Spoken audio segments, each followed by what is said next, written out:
الہاکم التکاثر حتی زرتم المقابر، یہ تکاثر ختم نہیں ہوتا یہاں تک کہ انسان قبر تک جا پہنچتا ہے۔ یہ وہ بڑی عظیم حقیقت ہے کہ انسان کے پاس چاہے دولت کے انبار ہو، اتنی بھی دولت ہو کہ کئی نسلوں کے بارے میں اطمینان ہو، آگے کئی پشتیں کھا سکتی ہیں آرام سے بیٹھ کر، لیکن بہتات جو دولت کی بہتات کی طلب ہے وہ ختم نہیں ہوتی۔ صاف نظر آ رہا ہے کہ ایک شخص جو ہے قبر میں پاؤں ڈالے ہوئے، قبر میں جو ہے پاؤں لٹکائے ہوئے بیٹھا ہے، لیکن دولت کی بہتات، وہ جو حرص ہے اس کی، الہاکم التکاثر حتی زرتم المقابر، وہی ہے یہ تکاثر در حقیقت۔ اعلموا انما الحیات الدنیا لعب، اگرچہ کہا گیا کھیل، مراد کیا ہے؟ وہ بچپن کی زندگی کا دور، ولہو، اس کے بعد وہ نوجوانی کا دور، وزینۃ، جوانی کا دور، وتفاخر بینکم، وہ جوانی اپنی پوری شدت کو، شباب اپنی پوری طاقت کو آ رہا ہے، اس کے بعد ڈھلوان شروع ہوئی، وتکاثر فی الاموال والاولاد۔ اب تمثیل پر غور کیجئے، کمثل غیث اعجب الکفار نباتہ ثم یہیج فتراہ مصفرا ثم یکون حطاما۔ یہ وہی سائیکل، انسانی زندگی کا یہ سائیکل ہے، بچپن ہے، پھر اس کے بعد نوجوانی ہے، جوانی ہے، پوری طاقت کو پہنچنا ہے، شدت کو پہنچنا ہے، حتی اذا بلغ اشدہ، اور پھر اس کے بعد بڑھاپا ہے، ادھیڑ عمر ہے، بڑھاپا ہے۔ اسی طریقے سے یہ ایک نباتاتی سائیکل چل رہا ہے، کمثل غیث، جیسے مثال ہے بارش کی، اعجب الکفار نباتہ، یہاں پہ کفار کے لفظ کو اس کفر کے ساتھ اب سمجھ لیجئے، کفر کے لغوی معنی میں نے آپ کو بتایا تھے، دبا دینا، چھپا دینا، اور یہاں تقریباً اجماع ہے مفسرین کا، یہاں کفار سے مراد وہ کافر نہیں ہے کہ جو اللہ کا انکار کریں، یا رسول کا، یا آخرت کا، یا قیامت کا، یا قرآن کا۔ کفار سے مراد یہاں ہے جو کاشتکار ہے، اس لیے کہ کاشتکار بھی زمین میں بیج ڈالتا ہے، بیج کو دباتا ہے، پھر وہاں سے کھیتی جو ہے لہلہائے گی اور ابھرے گی۔ تو کمثل غیث، جیسے زراع کا لفظ آیا ہے سورہ فتح کے آخر میں، زراع اعجب یعجب الزراع، جس کو کہ جب بارش ہوتی ہے اور کھیتی جو ہے اپنی سوئی نکالتی ہے اور وہ چھوٹی چھوٹی سی پتیاں سامنے نمودار ہوتی ہیں، تو کاشتکار کا دل باغ باغ ہو جاتا ہے۔ وہاں پر بھی یہ لفظ آیا تو فرمایا کمثل غیث اعجب الکفار نباتہ، بارش سے جو نباتات کا جو ظہور ہوا اس سے وہ کاشتکار کا دل باغ باغ ہو جاتا ہے، ثم یہیج، پھر وہ اپنی پوری قوت پر آتی ہے وہ کھیتی۔ حاجہ یہیجو جو ہے یہ آتا ہے کسی چیز کے جوش مارنے کے لیے، چنانچہ کہا جاتا ہے حاجت دم، خون نے جوش مارا۔ حاج الفحل، نر اونٹ جو تھا وہ جوش میں آیا، بفر گیا۔ حیجت یا حیجت الشر والحرب والبعیر، کسی شے کو جوش دلانا، یہ حیج یحیج تحییجن آتا ہے۔ اسی کو نوٹ کیجئے کہ ایک لفظ اردو میں مستعمل ہے، اس کا مادہ ہیجان، ہیجان کی کیفیت، ہیجانی کیفیت۔ یہ حاجہ یہیجو سے لفظ ہیجان ہے کہ جو ہماری ادبی جو لٹریری اردو ہے بہرحال اس کے اندر بہت معروف ہے۔ تو یہاں فرمایا کہ کھیتی ظاہر ہوئی، بارش ہوئی تھی، اب آپ نے دیکھا کہ اس کے بعد ہریاول جو ہے، سبزہ جو ہے معلوم ہوتا ہے کہ اس جو بالکل بے آب و گیاہ ریت پڑا ہوا تھا، بے آب و گیاہ مٹی تھی، اس کے اندر اب سبزہ نمودار ہو گیا۔ پھر اس کے بعد ثم یہیج، پھر وہ فصل جو ہے لہلہاتی ہے، اپنی پوری قوت کو آتی ہے، جوش مارتی ہے۔ فتراہ مصفرا، پھر تم دیکھتے ہو زرد پڑ گئی،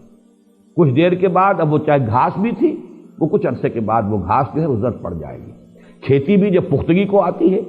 اب جیسے کہ گیہوں کی فصل ہے، شروع میں تو وہ بڑا ہریالی کا منظر نظر آئے گا، لیکن جب فصل پکنے پہ آئے گی ثم فتراہ مصفرا، تو تم اس کو دیکھتے ہو کہ اب وہ زرد پڑ گئی ہے۔ ثم یکون حطاما، پھر وہ فصل کٹ گئی تب بھی، اور اگر صرف چراگاہ کی دنیا میں آپ کو معلوم ہے کہ بہت بڑے بڑے رقبے ہیں چراگاہوں پر مشتمل ہے، کوئی فصل نہیں ہوتی وہاں۔ یہ سارا سینٹرل ایشیا کے جو پلینز ہیں رشیا کے، میں بہت بڑے رقبے جو ہیں اس طرح کے ہیں، جو سٹیپس کہلاتی ہیں، کہ جو یہ سطح مرتفع کی جو ڈھلوانے ہوتی ہیں جن پر سب سے زیادہ قوی لوگ پیدا ہوتے ہیں، یہ تمام لوگ جو پہاڑی سطح مرتفع کے علاقوں کے رہنے والے، یہ منگولز بھی وہیں کے تھے، پھر اسی طریقے سے یہ مرہٹا جو ہے ہندوستان کے اندر، یہ بھی وہ سطح مرتفع دکن کی جو ہے اس کے لوگ ہیں، کہ ان کے ہاں بس کام یہی ہے کہ وہ ان کے جو بھی جانور ہیں، وہ بارش ہوئی اور وہ سبزہ ہوا اور اس کے اوپر وہ چرتے پھر رہے ہیں، اور باقی یہ کہ اس گھوڑے کے اوپر سوار ہو کر یہی قبائل تھے کہ جو پھر نکلتے تھے تو دنیا میں کوئی ان کا مقابلہ نہیں کر سکتا تھا، وہ اٹیلا ہو، وہ چنگیز ہو، کہاں سے چل کر کہاں پہنچا ہے۔ یہ تمام کے تمام یہ حقائق جو ہیں ہسٹوریکل، ایچ جی ویلز نے بڑی خوبصورتی سے بیان کی ہے۔ بہرحال یہاں پر یہ دیکھیے کہ اس کے بعد کیا ہوتا ہے، وہ سبزہ بھی ہے تو پھر کچھ عرصے کے بعد وہ دھوپ کی وجہ سے وہ جل جائے گا، زرد ہو جائے گا، اور وہ بھربھرا سا ہو کر پھر وہ پاؤں تلے رونا جائے گا، اور کچھ عرصے کے بعد مٹی ہو کر مٹی میں مل جائے گا، پھر اس کا کوئی وجود ہی نہیں ہوگا۔ وہ سبزہ، وہ ہریالی، وہ تر و تازگی وہ ختم ہوئی، پھر معلوم ہوا کہ پھر وہی خاک اڑ رہی ہے، پھر وہی ویرانی ہے، پھر وہی ریگزار کا ایک منظر ہے۔ اور چونکہ عرب کا پس منظر ہے خاص جس میں کہ یہ قرآن مجید نازل ہو رہا ہے، تو یہ پورا کا پورا اس کا پس منظر واضح ہو گیا۔ تو جیسے یہ سائیکل ہے، اب ہمارے ہاں فصلوں کا معاملہ ہوتا ہے، بیج ڈالا ہے، باقاعدہ فصل ہوئی ہے، لیکن وہاں بھی تو یہ ہوگا، فصل جب کٹ جاتی ہے تو کیا ہوتا ہے، اس کے بعد تو وہاں پر یہی ہے کہ کچھ تھوڑا بہت جو ہے وہ اڑتے پھر رہے ہیں، وہ تنکے ہیں کہ جو توڑی کے تنکے ہیں، توڑی بھی اگر فرض کیے جمع کر لی گئی ہے تو کہیں کہیں جو اس کے باقیات و صالحات ہیں وہ ہیں، ہوا انہیں لیے پھر رہی ہے۔ اب وہ منظر خوشنما نہیں رہا۔ یہ سائیکل ہے نباتاتی جو اس دنیا میں چند مہینوں کی سائیکل ہوتی ہے، لیکن یہ کہ انسان کی زندگی کا یہی سائیکل ہے، جس گھر میں بھی نئی ولادت ہوئی ہے، بچہ پیدا ہوا ہے، خوشی کے شادیانے بجائے جا رہے ہیں، خوشیاں منائی جا رہی ہیں، پھر وہ بچہ بڑھا ہوتا ہے، پھر اس میں طاقت آتی ہے، وہ جوانی کو پہنچتا ہے، اس کی امنگیں ہیں، اس کے ولولے ہیں، اس میں تفاخر پیدا ہوتا ہے، زینت و تفاخر، پھر یہ کہ اس کی جو ہے ایک ڈھلوان آتی ہے۔ اب چہرے پر بھی زردی آتی ہے، فتراہ مصفرن، چہرے پر جھریاں پڑ رہی ہیں، بال جو ہے سیاہ نہیں رہے، سفید ہو گئے ہیں، ہو کہ آخر کار بڑھاپا آئے گا، موت آئے گی، اور وہ قبر میں اتار دیے جائیں گے، اور کچھ عرصے کے بعد مٹی ہو کر مٹی میں مل جائیں گے۔ تو یہ ہے وہ سائیکل، ہیومن لائف سائیکل، اور یہ ہے وہ نباتاتی سائیکل جو ہے بوٹینیکل سائیکل۔ ان دونوں میں بڑی گہری مناسبت ہے، اور اس آیت کریمہ کا جو اصل حسن ہے معنوی وہ اسی میں مضمر ہے کہ یہ سٹیجز ہیں۔ اعلموا انما الحیات الدنیا لعب ولہو وزینۃ وتفاخر بینکم وتکاثر فی الاموال والاولاد کمثل غیث اعجب الکفار نباتہ ثم یہیج فتراہ مصفرا ثم یکون حطاما۔ یہ ہونا ہے ہر ایک کے ساتھ، بادشاہ کے ساتھ بھی ہونا ہے، فقیر کے ساتھ بھی ہونا ہے، گدھا کے ساتھ بھی ہونا ہے، محلوں میں رہنے والوں کے ساتھ بھی ہونا ہے، جھونپڑیوں والوں کے ساتھ بھی ہونا ہے۔ ان کی بھی زندگی بالآخر ختم ہوگی، وہ بھی مٹی ہو کر مٹی میں ملیں گے، ان کی بھی زندگی ختم ہوگی اور یہ بھی مٹی میں ہو کر مٹی مل جائیں گے۔ لیکن وَفِي الْآخِرَةِ عَذَابٌ شَدِيدٌ وَمَغْفِرَةٌ مِّنَ اللَّهِ وَرِضْوَانٌ، وہاں ہے دوام مستقل۔